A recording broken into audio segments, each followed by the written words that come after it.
క్రైస్తల దైవ మర్మములు జనవరి 19. నీ దేవుడైన యెహోవా నీ మధ్య ఉన్నాడు.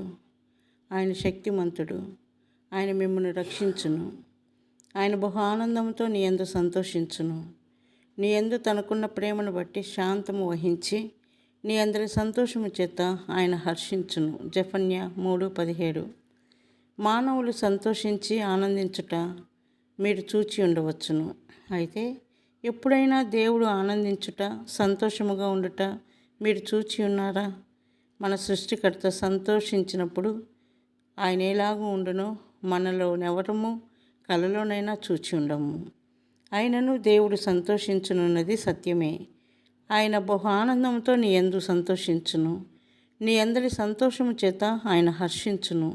బహుశా ప్రభు పాడుట నీవు వినగలిగితే ప్రభువు జీవము గల ప్రేమగల దేవుడు నీ విషయమై హర్షించినప్పుడు నీవెట్టి అనుభూతిని పొందెదవు.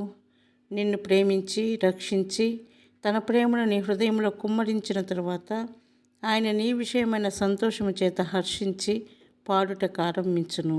చంటి బిడ్డను కలిగిన తల్లిని గమనించుము. ఆమె ప్రేమతో నిండిపోయి ఆ చిన్న బిడ్డను హత్తుకొనుచు ఎడతెగక ముద్దులిడుచునుండును.